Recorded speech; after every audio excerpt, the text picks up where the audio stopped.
Hi, today we are going to see how test recorder works in Studio. Okay, so this particular feature, it is not there in the older version. So mainly it is there in the newer version after 7.50 onwards. Okay, so Anypoint Studio 7.50 onwards, it's there. So in this demo, I'm going to use Anypoint Studio 7.7. So I can use this functionality. So I'm going to show you how this test recorder works in MuleSoft. In order to do that, what I'm going to do is I'm just going to do few steps. First, I'm going to create some Mule application and I'm going to test it. Okay, so basically I'm going to run it, and after that I'm going to use the test recorder function. Okay, using the test recorder function, I'm going to record my input and output, and then I'm going to using that I'm going to create the test suite. Okay, so this is what we are going to do. After that, we are going to debug the test suite, see it is working or not. Okay, so we are going to debug the test suite to make sure it is working as expected. So why we are going with the test recorder? If you are not using test recorder, we have to write a test case or test suite or test cases manually. It is time consuming job. So we will use this test recorder feature to create the automated test cases, okay, for our unit testing. So we are going to do that. So as a first step, in order to test any unit test cases, we need our application ready, up and running, right? So we are going to create a simple Mule application, and after that we are going to use that Mule application for our testing. So I'm going to create quickly one Mule project. Okay, I'll just give some flights demo project, and I'll give some date today and flights demo. This is our Mule application. I'm going to use Mule 4.3.0. okay, then I'll click finish. So now the project package is getting created. So once that is created, I'm going to create a Mule application. So what I'm going to do in the Mule application, right? So I'm going to keep some HTTP listener step to receive some request, and then once a request is received, and I'm going to set that in a variable. So basically what I'm going to do is I'm going to send some destination value in the query parameter, and then I'm going to receive or store this value in this particular variable step, and this is set variable step, and after that I'm going to validate using some regular expression, and after that if the values are valid, then I'm going to take the data from some MySQL table. Okay, then I'm going to convert that table records to JSON. Okay, so this is what we are going to do. So in order to do that, I'm going to call some MySQL table which has some flights record. Okay, so it has some flights records, and I'm going to pass some query parameter. So in the query parameter, I'm going to pass some destination value. Okay, so I'm going to give some destination value. So this destination will have the airport details. So for example, if I pass some airport like SFO, San Francisco Airport, then our flow will retrieve the flights information which is having a two airport as San Francisco Airport, okay, which is SFO. So that is what you are going to do. So in order to do that, I'm going to receive the data through HTTP listener. So I need our HTTP listener. I'll just go and click Mule design perspective so that I can see the palette. Okay, so the palette is not coming, so I'll just go and click the reset perspective so that I'll see all the tabs. Okay, so now the perspective is reset. I'll just go to HTTP. I'll drag and drop the listener. Now I'm going to configure the listener with default port. I'm going to set that port as 8081. Okay, so I'll just go to the listener, and then the listener property, I'll just configure the connector configuration, click this plus symbol, and everything leave it to default. I'm going to use the same 8081 port for my application. I'll just give OK.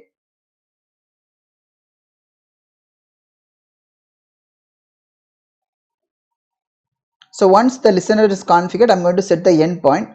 I'll just set my endpoint as flights. Okay, what I'm going to do is I'm going to retrieve some flights based on the destination name. So I'll just configure this path as flights, and now endpoint is ready. So once I give that, the error will be gone. Then what I'm going to do is I'm going to set some variable. Okay, I'll search set variable. I'll drag and drop. So what I'm going to do is I'm going to pass some query parameter like destination in the query parameter value. So I'm going to extract that. So in order to do that, I'll just create my variable. So I'm creating my variable name as a destination, and then I'll go to the expression mode. Here I'm going to get my values from the attributes which is coming in the std attributes, and then it is coming in the query parameter. Okay, so I'll just type query parameter. So it's resolving a metadata, so that is why it's taking time. Otherwise, if I press dot, that whatever the possible thing which I can select, it will come. So if you select dot, So it's still resolving the metadata, it's not coming. Anyway, it's fine. So I know what is the value, query params, and then dot, and then I'll just click destination. So that's a field I wanted to extract from the query parameter, and then I wanted to assign to this destination variable. Okay, so now that is done. And after that, what I'm going to do is I'm going to add a validation module. Okay, so how to add a module? So go to add modules and click validation and drag and drop it. Okay, so now the validation module is there, and here what I'm going to do is I'm just going to check my destination is matching with some specific set of values. Okay, so I'll just go and give this matches regular expression, and what I'm going to do is if the variable, right, so variable is destination, and the variable name is destination, and if that is equal to specific value, okay, then I set this value as some possible value. I'll just give this cap symbol, which is a starting value, and if it is SFO, San Francisco Airport, or means this pipe symbol you have to put, CLE, Cleveland International Airport, and then SFO, San Francisco Airport. Okay, then close it, and this dollar is ending that character. Okay, after this value, any of this value, it has to end. Okay, so any of these characters are matching, any of this data is matching for the destination field, then it treat this as a success and it will move further. Okay, so what I'm going to do is I just took the value and validate this value. It is a proper value which is coming to my application. If I feel like, these conditions are matching and it's valid, I wanted to proceed to further step. Next, what I'm going to do is I'm going to add some database module. In this particular exercise, I'm going to use some select query. Okay, so in this one, I'm going to select the connector configuration. I'm going to give my database relevant detail. So connection, you just choose generic connection, and JDBC driver, I'm going to use MySQL. You select the second option because I'm going to pull the jars from my Maven central. So I'll just give MySQL hyphens, so it will show the list of possible jars. So this is the MySQL connector. I have selected it, and I'll just click finish, so that it will download the jars to your project. And then URL, what URL I wanted to connect, right, what database I wanted to connect. So I'll copy the URL. This is the URL I wanted to connect, which is there in internet. Okay, so this is MuleSoft related database which is used for POC purpose, and this is the username and password to connect to this training database, which is a MySQL database. So MySQL default port is 3306, and driver class name, as we are connecting MySQL in this URL, we need to give the MySQL related jar driver file. So I'll give that one, com mysql jdbc.driver. So now everything is there. Then I'll click a test connection to make sure we are able to connect that particular database from our environment. For example, I have connecting from my machine to internet. So I'm just checking I have all the connectivity to reach the particular database or not. So I just do the test connection so that we'll be able to connect it. So with this detail, what details we gave so far? We gave the training database name. So far we have not given any table name. Okay, so now we have to give a table name. I'll just click OK. So test is successful. This SQL query, right, I'm going to fetch some data from the table, which is American table, which is available in the training database, and I'm going to select where to airport is a table field name, where to airport equal to, and I'm going to take it from some field called, okay, from this variable I'm substituting, which is destination. This input I'm going to specify it here. Okay, so I'll change it to the expression mode, dest colon. So this is the syntax, and where it is coming, so this destination is coming in the variable. Okay, so what I'm doing here is, whatever the variable, I'm retrieving it from the query parameter, which is nothing but the value which I'm going to send it, like SFO or a CLE or any other value, which I'm going to receive it in this variable, which is nothing but this destination. Whatever the destination value, I'm storing to this variable, and this variable I'm substituting in this particular table query. Okay, so now what will happen is, for example, if I pass SFO, it will come here, and then it will assign to this field, and that SFO it will go here and get substituted, and then this table which will fetch only the record which is having to airport equal to SFO. Okay, so now I have set everything, and now I wanted to, when you receive any data from the table, it will given a Java object. I wanted to convert that record into JSON, so I'll just do some transformation. So in order to do the transformation, I'll just copy the transform message step. So in this transform message, it by default it will be Java, so I'll just convert that to JSON, so that whatever the payload which you have, it will get converted to JSON. And what value I wanted to send it back, I can say payload. I want the entire payload. So if you want specific field, you can give payload dot and you can extract the data. But I want the entire payload for this exercise. Now my application is ready. Okay, so now once the application is ready, it's working, then we will be using the test recorder. Okay, so I'll just make sure this application is working first. So I'm just running that application now. So once the application is deployed into this Mule runtime, right? So I'm deploying into my Studio embedded runtime only. Once that is deployed and it says it's deployed a message, right? I'm going to run that from my Postman. Okay, I'll just go to Postman.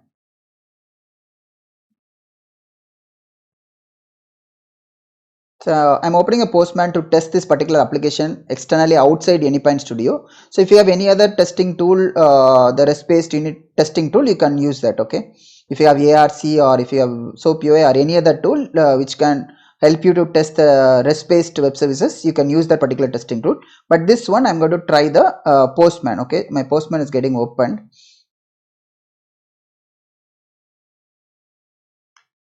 So meanwhile, I'm just checking the console, the application deployment status. Okay. So this is, if you see here, started domain default. Okay, so if you don't have, if you have not configured any domain related project, by default your application will get assigned to default domain. Okay, so Postman is open, so I'll just open a new tab. So what I'm going to do is I'm running the Studio in my local host, right? So I'll just run localhost 8081 and then flight is a endpoint. Flights is my endpoint, and then question mark. I'm going to send destination equal to SFO. So that this destination, whatever it's coming after the question mark, it's called query parameter. Okay, so this query parameter only we are extracting in the set variable option. Okay, so if you see here, right, the set variable, what we are doing, so whatever attributes, HTTP attributes coming in the query parameter with a field name called destination, we are taking that value, assigning to our destination variable. Okay, so that's so when we send SFO, what will happen? So this Mule application will take all the value from that particular query parameter and it will assign to your variable called destination. So now the Mule app is started. Okay, so it started. So I'm going to run this one. So when I run this one, what will happen now? It will go to our flow and then it will set the variable and it will match the regular expression. Yes, we are sending the valid values because we are sending SFO. Okay, so here SFO CLE, again I am giving SFO. So here, I can give some other thing as well, lags as well. Okay, because that particular thing we can test it via these three options. I saved it so that it hard deploy as well. So what is coming now? It's a table response. For example, select, it's substituting SFO, and as part of this output we will get a Java and then we are converting to JSON. So if you see this record, right, the 2 airport value, it will show SFO. And then if you go down, right, so 2 SFO, airport SFO, the third record 2 SFO. Similarly, we have 5 records are there. The table we have many records, okay, but again we are fetching only the record which is relevant to 2 airport equal to SFO.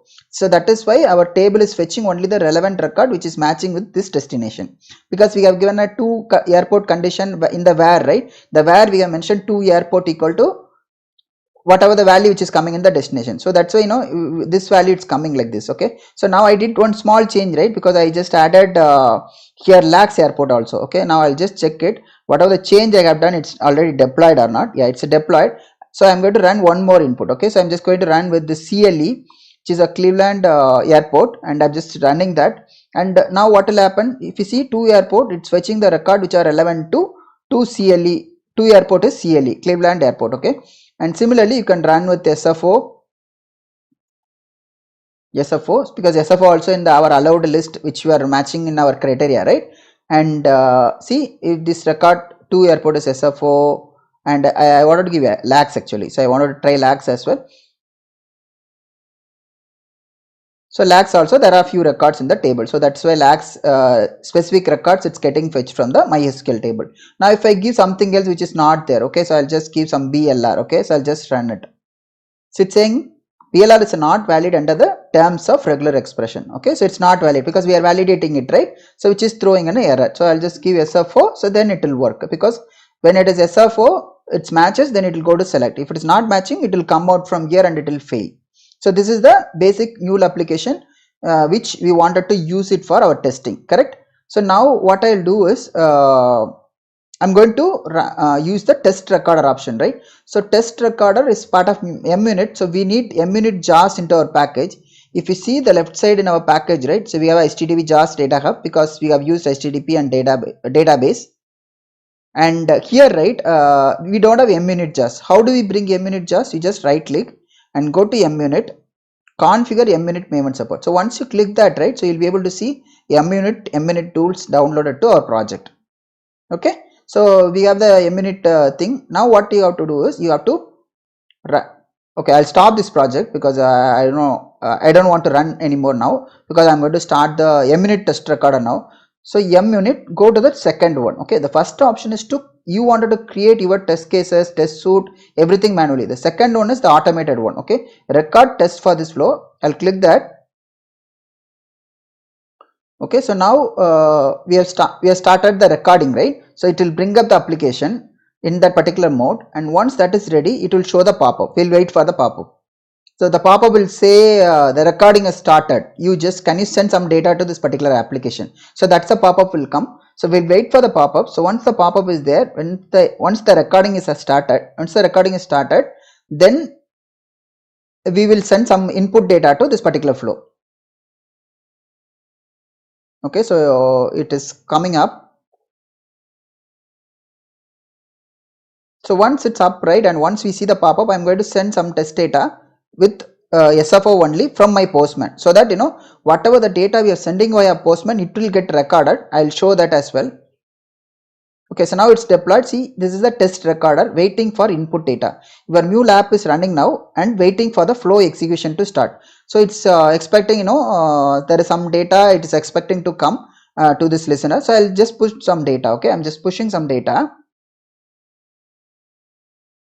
So now our Mule application will receive the data and it will capture all the information, what is coming in the input, what is going out from this particular output and all, right?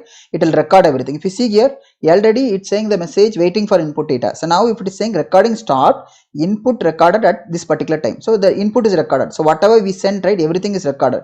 So now if you see, if I configure test, right, if you earlier, right, if you see this munit folder is empty and resources folder, if you see there is only log4j is there. Now if I configure a test, right, it will create some files. Okay, so I leave everything with the default one. So it's going to create some test suite. In test suite, you can create a number of test cases. Okay, so it will create a test suite. I'll click next, and this set variable, right? So these are our flow steps. Okay, so under the flight demo, we have these four: set variable, we have matches step, we have select processor, we have transform message, we have, right? So these are the 4 steps, 1, 2, 3, 4. That is here. So what you wanted to record? So it's asking. So I will not record anything in the first step. Matches regular expression. What I'll do? I wanted to spy this matches regular expression. So what is spy? So I wanted to spy that processor. I wanted to monitor that processor. If anything coming to that or any data is coming to the processor, I wanted to spy that processor. So I'll select the spy this processor. So when you say spy, when you wanted to spy, before this matches regular expression step executes, you wanted to spy it, or after. So what I'll just give, I'll just say before also I wanted to monitor this variable attributes, and after also I wanted to monitor whatever the attribute value is getting changed, or what is the variable it is available after the execution, I wanted to match it. And as part of this flow, if you see, we are sending all the request and get. So we are not sending any payload, right? So for this exercise, payload is not required because we are not at all having payload. So why do we need to monitor the payload which is coming to my service and after that particular processor, right? I have disabled that, and go to select. In the select, I wanted to mock this processor. Whatever the data which is coming from the database, right? I wanted to mock the data. See here, whatever it's recorded our input because we have tested, and this is the data came from the service database as when the SFO condition is met, and it stored all the values, and also it stored the values for the variable. So I have selected the mock this processor. Transform message, I will not select anything. I'll just give next now. So this is the final test steps, or it's going to be available in our test suite, and then I'll click finish. Okay, so when you click finish, right, it will create some files and it will open our test suite. Okay, so if you see here, now test suite is created automatically and it's open, right? So this flight demo suite, right, and it is available under this src test munit, and this is the file. So this is the file. If you see, it is having a behavior. In the behavior, we have selected a mock that is coming, we have selected spy that is coming. As in order to execute any test case, we need an input. and it's sending some input, and it will send the input which is already recorded. We no need to set anything manually because it is already recorded whatever the input we have sent it from the postman, and that it will send here. And once that is executed successfully, it will do our actual output is same as expected output, so it's validate and then it come out. So MUnit test recorder, it will create a test suite, test cases which will be matching with only successful path. Okay, if you have any failure condition to, or if you wanted to have any extra or additional condition to add, then you have to create your additional test cases to manage that. Okay, so this is MUnit test case and part of test suite. And again, what else it got created? If you see this test event, right, I'll show test event. So test event only, normally we will set the input data. Okay, so what input data is selecting for the input variable payload, it's referring the file from here. This is available under this particular folder, SRS test resource. Before we configure a test, this folder was itself not there. Now it is having a folder and it created a lot of files. So if you see this event payload file, right? So if you see event payload file, because as it's a get request, we are not sending any payload. So that is why it is empty. When it record, it didn't receive any payloads. That's why it's empty. And then if you see event attributes, if you see event attributes, we have sending the query parameter, right? So it's recorded the query parameter, whatever we have sent. So that is there in this attributes tab. So attributes, what is the input value we are setting? We are referring from this file, DWL file. So this value will be available for our processor. Okay, so we set everything. So we are not setting anything manually. It is there in this particular file. Now I'll go back to here, and yeah, so this is our test.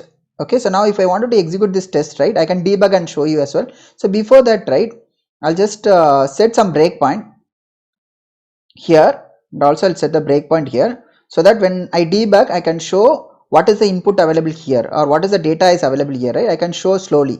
Okay, so when I run here, first I set the breakpoint here, it will come and reach here. Okay,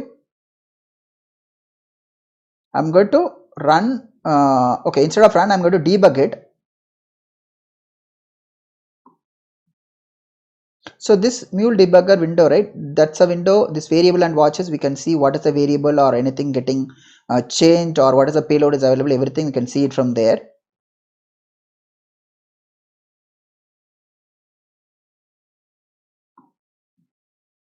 So now I go to console, because I started as a debug MUnit, right? So I selected this option, debug MUnit to suite, right? So that's a test suite, and I have started that. So now our application is coming up, and once it's up and with the debugging mode, right, we will be able to see this particular step is highlighted. Okay, it will be highlighted with the dotted thing. Then once it's there, then I can debug it further. So it's deployed now. Now it will start in the debugging perspective. Okay, so now it's initializing and it's starting in a debugging perspective. So once that is available, right, it will enable it here. So this is a set behavior. So it will set all the behavior and test data, everything in the behavior section. Once that is done, it will execute the actual steps. So this execution is nothing but it's a flow reference which is pointing to our mule app only. Okay, whatever we have created the mule app which is fetching the data from the table, right? So that is the app it will go. So when it will go here, it will come here. Once that is executed, it will go to the validation step. Okay, if you see here, our debugger step started, so that is why it's highlighted here. So now if you see here, there's a data, right, and when it reach here, what is that data? It's there, the variable, payload, all the data is here. As of now, payload, variable, everything empty. I'll run this one. So it will set the behavior for this one, and next, and it will set the input now. Okay, so it will, whatever the query parameter we have, right, so it's set already. So that is why the attributes, if you go, you will be able to see this query parameter coming there. Now when I invoke this one, it will go to our mule app. See here, set variable, it reached, and it will set the variable. So variable is nothing but our destination field, right? Variable destination equal to SFO. And as the variable is reached, and before, because we are spying this processor matches regular expression, before executing that one, it will has to execute this before call step. So that is why it's coming here, and it will execute the steps, and it go and execute this step. And after that, whatever we wanted to spy it, right, so after the call it's coming, so that is why it reaches here, and then next, and then it's going to the select step and transform, and next, and after the execution is complete, it's coming to the validation. It will check the payload is coming back. If you see the payload, See here, the payload is coming from the table, right? So that payload is coming, so it's a valid, so it will move on and verify it matches regular expression. Yes, because it will valid, right? Because we passed the valid value, which is SFO. So that is why, the end-to-end the test case got completed. So now if you see this one, right, M unit, it will say our test case is completed, 1 out of 1, right? Because as part of this test suite, we had only one test case. So that is why it is completed successfully. It is showing 1 out of 1. Otherwise, if you have 2 test cases and one is failed and one is passed, then it will say one of 2 it is passed. Okay, so those kind of status it will go. And then M unit coverage, if you see this coverage, right, it is 100% is completed. Why it's 100% is completed? I'll go to the flight demo. It will show everything tick mark, because when we execute the particular test case, it executed all the steps. So which means it's executed 100%, right? The coding coverage, it is complete because it didn't execute any partial step. For example, if you have a choice router or anything, it is executing any specific route, right? Then all the route will not get completed as part of the particular test case. So then it will say, it is 70% completed or 80% completed. So you have to write a test case to cover all the processor. Then only we know as part of unit testing, every processor it's working as expected, correct? So as part of this one, everything, it will get invoked. So that is why, the coverage is 100 as well. And now I have executed everything and there is no error. So that is why there is no error and it's completed successfully. That is why it's showing green. And also it went to the parent flow, and then, that's why, it is the animation is coming tick, which means, it is executed successfully as well. And as of now, what I did is in this particular flow, I did a debug, right? So as part of debugging, so the debugger timeout, right, it's a 2 minutes by default. If you have a lot of steps and you are debugging it slowly, and then or you have a lot of test cases to complete it, then it might time out. So then you might go to settings, and then, you have to change the 2 minutes timeout to higher value like 5 minutes or 10 minutes based on your need. So what we understood as part of this, we have created initially one mule application where we have created different processes step to retrieve a data from table based on the incoming query parameter destination. Okay, when destination is SFO, it will fetch the records from the table for SFO related entries. If you say lags, then it will fetch the records or the flights which is having 2 airport as lags, then it will fetch the information. So once the app is completed, what we have done, we can write a test cases manually also, but we didn't do that today. So what we did, we use a test recorder feature to record whatever it is input is coming as part of Postman. So we executed everything from the external. So we captured all the input and output, and we use that input output to generate and configure our test cases or test suite. And once that is created automatically, we have done the debugging to make sure our test case is working as expected or not. Okay, so what under we have seen, additionally we have seen mock, we have seen what is spy, and also we have seen what is mule test recorder today. Okay, thank you. Hi, thank you for watching this video so far. If you like the video, please share it with your friends and also subscribe to this Tech Lightning channel. Thank you. Bye-bye.